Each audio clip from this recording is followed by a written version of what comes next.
It's the greatest time of year, and it's here. Come on to celebrate it. Are those the words? Allie and AJ. Bonjour mon petit chiffre, Amber here, and it is the greatest time of year. Fall is officially upon us. Spooky season is officially upon us. This is my most cherished time of year. This is the season where I thrive the most. Bless. Anywho, being that it is, like I said, fall and spooky season, my favorite time of the year, favorite time for consuming media, whether it's film, books, etc. I thought I would sit down once again. I haven't filmed a actual TBR video in months, and I thought I'd share some of the books that I plan to, hope to, might read this spooky season and just fall cozy season in general. I've broken these down into a couple of sections. The first being books I want to read this month in October for spooky season. These are the ones that I physically have with me right now. This is my top priority TBR because there's a nice little chunk of books on this list, so that was a Scottish all of a sudden. I doubt very much that I will get around to all of these. One can always hope. Anywho, the first of which, first and foremost, is one of my most anticipated. The first two are two of my most anticipated. This is like one of my most anticipated reads of the whole year by one of my favorite authors ever. Auto by author. Anything she writes, I need all the copies, and it's White Smoke by Tiffany D. Jackson. This is Tiffany's most recent book. It came out on the 7th of September. 7th? Was it the 7th? I believe it was the 7th. Happy birthday, happy belated birthday to me. 2 days after my birthday, and it's my favorite color. What a gift. Anyway, from what I know of this book, it is being described as Get Out meets Haunting of Hill House. This is Tiffany's first like real dive into horror, the horror genre. I mean, all the rest of her books have been traumatizing and terrifying, but this is the first like real foray into horror. And if there's one person I trust to do it, it's Tiffany. This book is blurbed by the king himself, R.L. Stine. Shook. I was the goosebumps girl growing up. I think that was like one of my first introductions to horror and all things spooky, so thanks, sir. So I believe the main character moves into a haunted house. The main character moves to this new town with her mom and her new like step family. It's a new blended family, and they move into this newly renovated home that sits amongst a bunch of like dilapidated? Wow. Homes on the street. Things start going missing. Like I said, the house is haunted. I don't really know. There's a lot of talk of secrets on the little flap on the synopsis of the book. I know that it's going to wreck me, that it's going to mess me up and haunt me for so long after reading it. Pun not intended. Everyone who I know that's read it has said they've been really like scared and like creeped out by it, and I'm so excited. This might be the first one that I read for October. Tiffany can do no wrong in my eyes. We all know this. I've said this time and time again. Yes. So next is another one of my most anticipated books of the year. This is the conclusion to one of my favorite series. I've really loved this series and enjoyed my time in this world. Gods and Monsters by Shelby Mahurin, which is the third and final Serpent and Dove book. Little chunky chunk. We all know I have loved Serpent and Dove. I loved Blood and Honey. I seem to read these books around this time of the year. Why switch things up now? I've had this for maybe almost 2 months now, and part of me I think is stalling to read it and be done with it. I know things are about to get really wild. Blood and Honey, the way that ended, first of all, was disrespectful and hurtful, but the way that ended is propelling us into a wild, wild, wild conclusion. If you don't know, Serpent and Dove follows Lou and Reed. Lou is a witch in hiding, and Reed is a royal witch hunter, basically. And after a mishap, they are forced into marriage. Reed does not know that Lou is a witch, so she is hiding that from him. And the first book really follows their relationship, being in this forced marriage, this marriage of convenience basically, and then developing like real feelings. This is like an enemies to lovers, super witchy, French inspired world. A lot of people have compared Lou and Reed to Nina and, what is that man's name? Nina and Matthias. And now that I have read Six of Crows, I can really see that. I've just had a lot of fun reading this book, this series. I love these characters. I love Lou and Reed. I've loved watching the ups and downs of their relationship. I love Coco, and that Coco is really coming to her own as a character. I feel like we're really going to dive even more so into the actual magic and like the dark witchiness of this world of Cesarine. And I'm absolutely here for it. I'm scared of what Shelby's going to do, but may the odds be ever in my favor. Okay, so the next two are kind of relatively new-ish on my radar. I heard about the next one I'm going to talk about a couple months ago, like right before the book actually came out. Harriet's Bookshop here in Philly was posting about the author. I think they interviewed the author. I can't remember. I don't know what led me to actually read the synopsis and click the link and read the synopsis, but I needed to get my hands on it as soon as possible. I just picked it up the other day and I can't wait to dive into it. And it's When the Reckoning Comes by LaTanya McQueen. First of all, it was such a hassle to find this at the bookstore. I kept walking by it and like not even realizing that I was walking by it.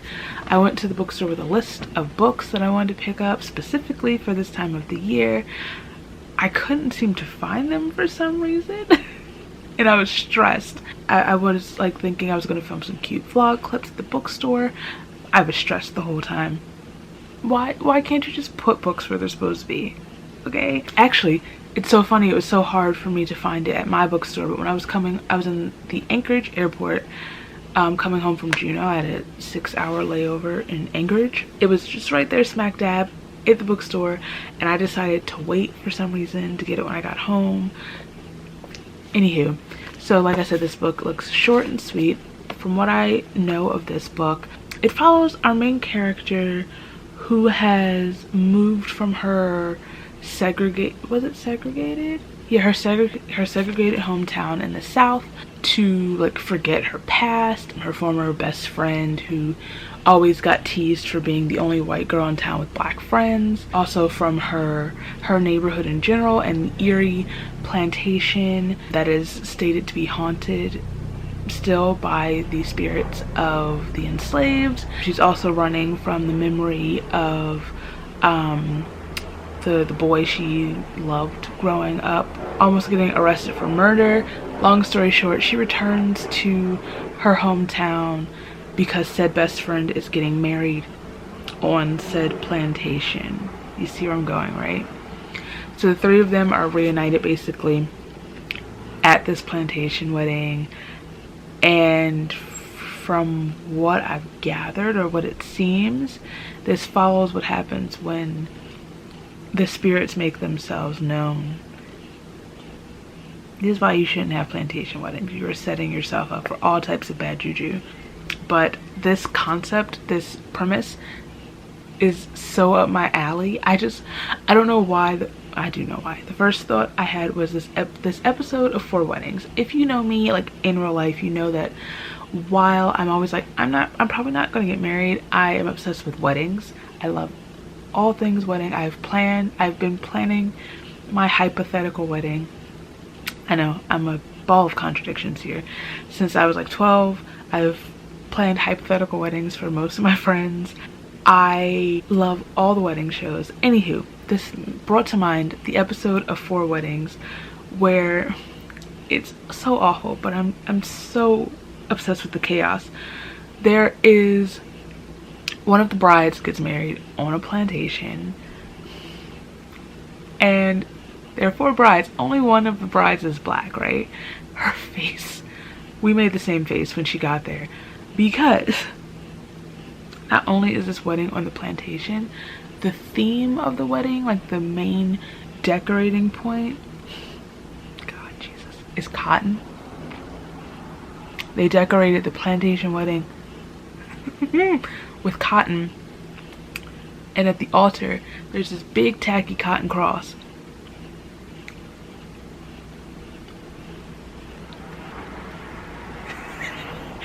In my mind, this book is based off of that, because if I were gonna write this book, I know it would have been inspired by that episode. That episode, I think, is my villain origin story. So this seems really short and sweet. I am so intrigued by this. Also, more seeming horror written by black women. Give it to me. So the last one that I have with me physically right now is really chunky and also new on my radar. I think Coraline. I was watching one of her horror videos, and this book came up and I was intrigued by the cover, so I went on to read the synopsis and I was like, yeah, I want it. And this is another one I had such a struggle hunting down in the bookstore, and it's The Book of Accidents by Chuck Wendig. This is a very large book, and for that reason alone I might read this one first just to get it out the way. My copy's a little beat up from the bookstore. All of them were beat up in the bookstore. There were like only 3 copies of this book left in Barnes & Noble, and they were all beat up in some capacity, but it doesn't really matter. So all I know about this book is that long ago Nathan lived in a house in the country with his abusive father and has never told his family what happened there. Long ago, Maddie was a little girl making dolls in her bedroom when she saw something she shouldn't have, and is trying to remember that lost trauma by making haunting sculptures. Long ago, something sinister, something hungry, walked in the tunnels and the mountains and the coal mines of rural Pennsylvania. Now Nate and Maddie Graves are married, and they have moved back to their hometown with their son Oliver. And now what happened long ago is happening again, and it's happening to Oliver. He meets a strange boy who becomes his best friend, a boy with secrets of his own and a taste for dark magic. This dark magic puts them at the heart of a battle of good versus evil, and a fight for the soul of the family, and perhaps for all of the world. But the Graves family has a secret weapon in this battle: their love for one another. So we have we have dark magic, we have spooky rural Pennsylvania. Pennsylvania is a very spooky, haunted place, which probably explains a lot about me as a person. And that's really all I need to know. This cover is super intriguing. Here goes, I suppose. Wow, I'm a poet. Wow. I love that for me. Amanda Gorman who? Anyway, so those are the physical books. The next ones are books that I own. I own them. I just have no idea where they are right now. The first one I'm going to put in this category because it's on its way to me right now. I had to order another copy of it because my original copy is in storage. This is a reread, a book I love so much, which turned into a movie that I love so much. It's Coraline by Neil Gaiman. I haven't read Coraline since I was in middle school, perhaps. My mom was supposed to read it with me. We both have copies of the book. One of us finished the book and one of us didn't, but that's beyond the point. I love Coraline so much, and one of my main goals of 2021 was, or one of my top books to be read, I wanted to reread Coraline, simply because, like I said, I haven't read it since I was in middle school, but I love it. I love the movie so much. I'd like to see how my views or my perception, or reaction, I guess, to the book has changed since I have become an adult. Because like a lot of people, talk about how reading experience is different as a kid versus adult, much like Peter Pan, how adults view it differently or interpret it differently than children do. So I am waiting for that. I think it's coming today. Coraline is one of my it's like the top priority for the month. I'm slouching so bad. Next is The Companion by, I don't know who this book is by. The Companion by Katie Allender. This book was sent to me last year from Penguin Teen. I intended to read it when I got it. I never got around to it, so hopefully this year maybe I can. This is another one that takes place in a creepy house, I believe. Our main character is an orphan. She survives this accident that has killed her entire family, and she ends up chosen by this super prestigious family to be the companion of their daughter, I believe. This like super remote country estate creepy house. This house starts like playing mind games, starts making her question everything, including this family she's living with. Yeah, yes, thank you. Next is Horrid by Katrina Leno. I received this book in a book box last year, was it? Around this time last year? I think I had it on my TBR last year as well. Another creepy house, guys. This one follows the main character who moves back to, I believe, her mother's hometown after her father's died, into this creepy old house in Maine. And then she discovers that this room in the house that her mother's kept locked, I think she was told it was a storage room, was in fact a little girl's bedroom. And maybe there are ghosts at play, who knows. I'm intrigued. There are a lot of creepy haunted houses on this list, which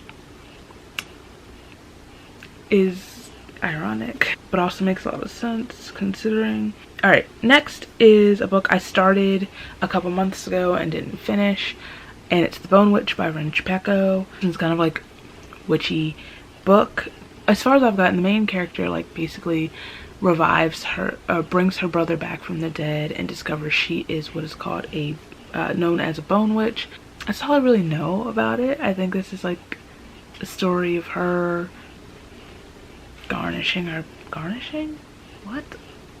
harnessing? What? Something. What is the word? Brandishing? It says a story of scorned witches, sinister curses, and resurrection. Honestly, that's all I really need to know going in. I'm not that far into it. I was going into a slump, I believe, as I tried to read it, or it just wasn't what I needed at the time. I needed something a little faster paced. I think I picked up a romance at that time. Not surprising. That's how I head off a reading slump. But I'd like to get back to it and finish reading it this year. It's one of the ones on my 2021 TBR priority reads. I wanted to finish, like, read as much as possible Ren's works as I could. I did finish The Girl from the Well duology. I think those are the ones that I own. Okay, the final three on this section are books that I don't own yet, but would like to acquire if I can during this season. I think only one of them's out. I'm not sure, actually. They might both be out. Oh, okay, perfect. Only one of the books on this section is out yet, is released yet.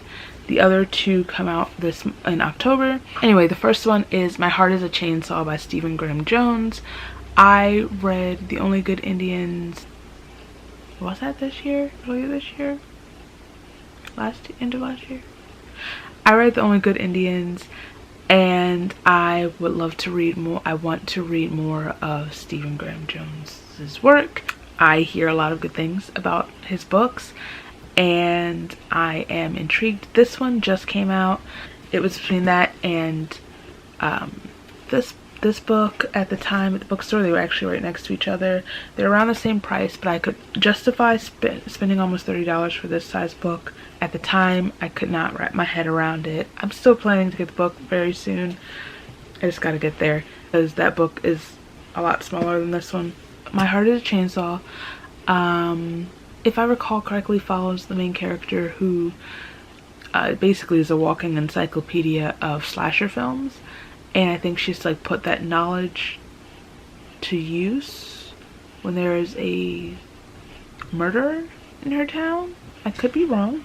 I don't think I'm wrong, but I could be. I'm so rarely wrong. It's basically been described as like an homage to slasher films, and while slasher films are kind of hit or miss for me, I don't particularly love slasher horror. I am more of a paranormal supernatural gal myself. I found like the gore doesn't do it for me, honestly. I found when I read Clown in a Cornfield last year that I do prefer reading slasher horror as opposed to watching it for some reason. It's much more enjoyable to read it to me than to watch it. So I think that I'm going to really enjoy reading this book. So next is, like I said, not out yet. This book comes out on October 5th.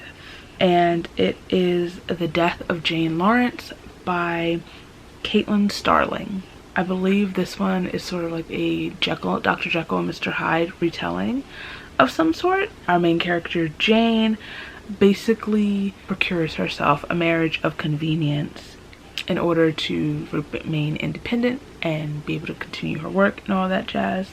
She marries this doctor who agrees to this arrangement with one condition, that she mustn't ever visit his like family home outside of town. I believe this is what happens when she does that. She ends up like at his doorstep and finds this completely different man than the one she married. By morning, he's himself again, Dr. Jekyll, Mr. Hyde. So yeah, this is a sort of like post-war England scenario. So it's like that gloomy English countryside vibe, and I'm here for it.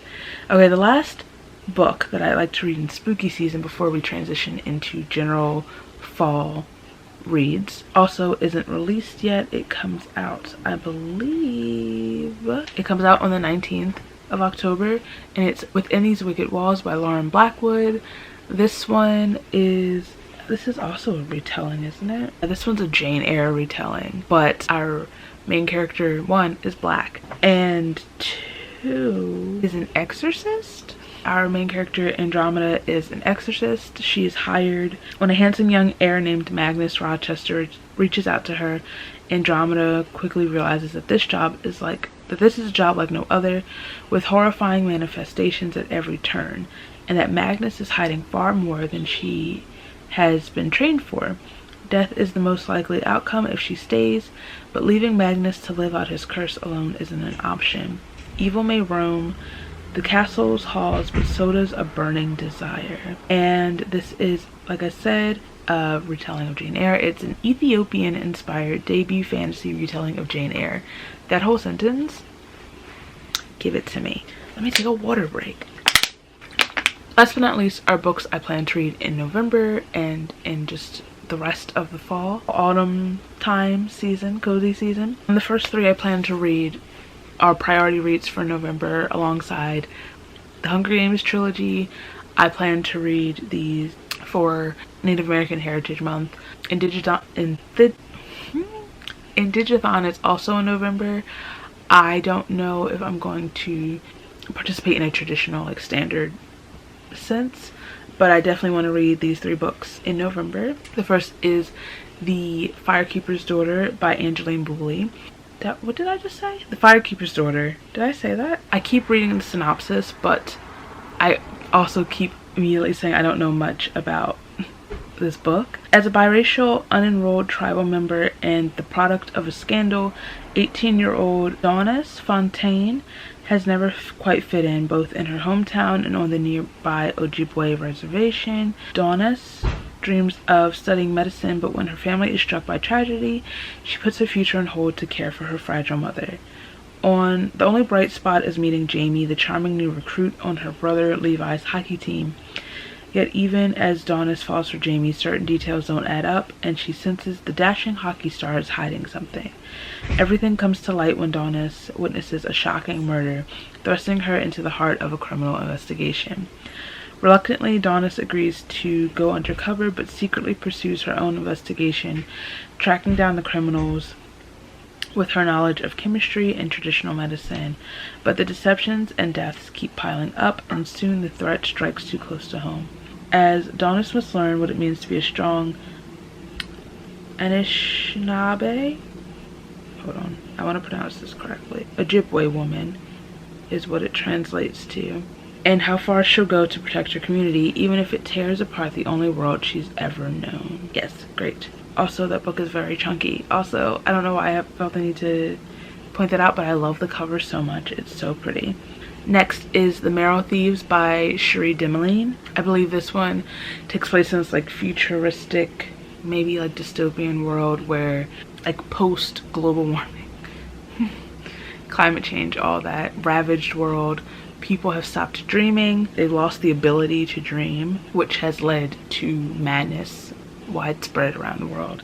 It says the only people still able to dream are North America's indigenous people, and it's in their marrow that holds the cure for the rest of the world. But getting the marrow and dreams means death for the unwilling donors. Driven to flight, a 15-year-old and his companion struggle for survival, attempt to reunite with loved ones, and take refuge from the recruiters who seek them out to bring them to the marrow stealing factories. And then last but not least is Johnny Appleseed by Joshua Whitehead. It says you're gonna need a rock and a whole lot of medicine is a mantra? Ooh. That Johnny Appleseed, a young two-spirit indigiqueer, repeats to himself in this vivid and utterly compelling novel. Off the reserve and trying to find ways to live and love in the big city, Johnny becomes a cyber sex worker who fetishizes himself in order to make a living. Self-ordained as an Indian glitter princess, Johnny has 1 week before he must return to the res in his former life to attend the funeral of his stepfather.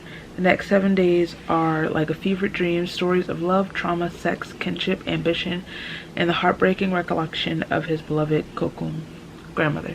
Johnny's world is a series of breakages, appendages, and linkages. And as he goes through the motions of preparing to return home, he learns how to put together the pieces of his life. Johnny Appleseed is a unique, shattering vision of indigenous life full of grit, glitter, and dreams. So I feel like this is going to be, might be a little heavy. Okay, interesting.